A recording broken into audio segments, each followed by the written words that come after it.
Assalamu alaikum, урматтуу Нурсултан Абишевич, урматтуу Нурсултан ага.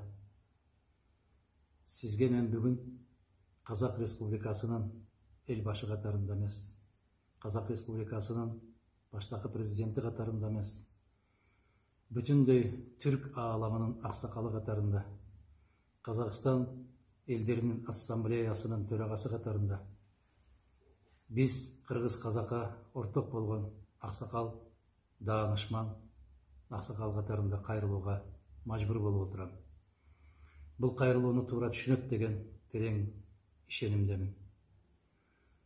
Дүйнө жүзү боюнча аябагандай чоң апаат келип, адамдардын өздөрү ойлоп чыгарган, же болбосо мамлекеттердин ортосундагы болуп аткан оюн сыяктуу болгон тажылуу вирус, коронавирус апаатын.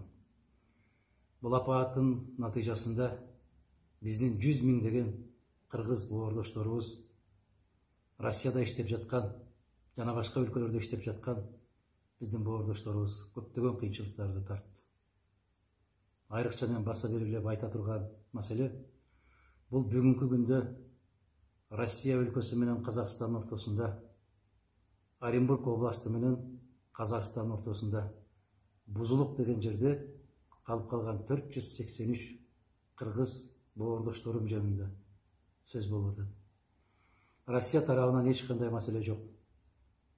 Эгерде биздин боордош казак элибиз Казак Республикасынын жетекчилиги, тийиштүү мамлекеттик кызматкерлер уруксат берип койсо, биздин кыргыз азаматтарыбыз өз мекенине кайтып келишмек.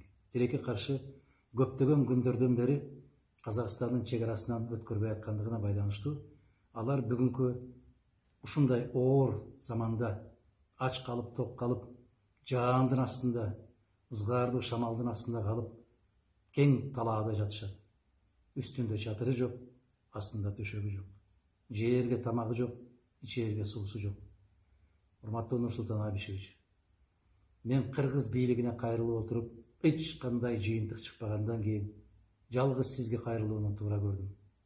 Дагы бир жолу баса белгилейм, кыргыз казакка тең болгон аксакал катарында, бүтүндөй түрк ааламынын расмий макамына ээ болгон аксакал, түрк дүйнөсүнүн аксакалы катарында кайрылууга мажбур болдум.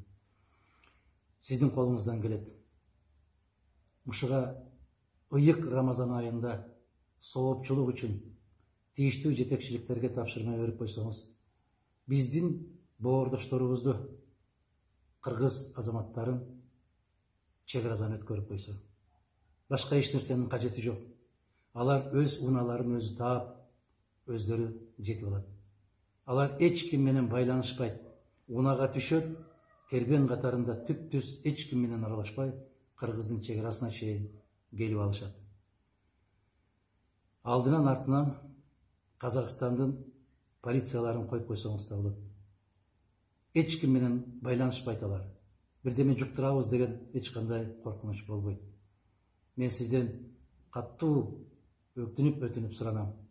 Ыйык Рамазан айында улуу соопчулук иш кылып койсоңуз, урматтуу Нурсултан Абишевич. Сиздин кабарыңыз жок мындан. Кабарыңыз болсо сөзсүз аталык мээримиңиз менен бул маселени чечмексиз. Андан түк шегим жок. Кыргыз Республикасына көптөгөн кыйынчылыктар башына келгенде, сиз Казакстандын эл башы катарында, Казакстандын туңгуч президенти катарында аябагандай көп жардамдарды берип келгенсиз. Алар биздин эсибизде. Ал үчүн биз сизге дайым терең ыраазычылык билдирип келебиз, билдире беребиз. Сиздин ордуңуз бүтүндөй түрк ааламына белгилүү. Урматтуу Нурсултан Абишевич, дагы бир жолу ыйык Рамазан айынын урматы менен кыргыз казактын бир туугандыгынын, кылымдарды карыткан экөөнүн бири-бирине болгон жакындыгынын урматы менен жараткан Аллахтын ыраазычылыгы үчүн сизге кайрылууга мажбурмун. Бул маселени токтоосуз түрдө чечип, ошол жерде жаткан 483 кыргыз боордошторуңуздун, анын ичинде 70 аял кемпирлер бар экен, 14 аялдын боюнда бар экен, 2 жашардан 1 жашардан жаш ымыркайлар бар экен. Мына ушулардын көз жашын төкпөсөк, каттуу суранам, ишенимдүү түрдө суранам.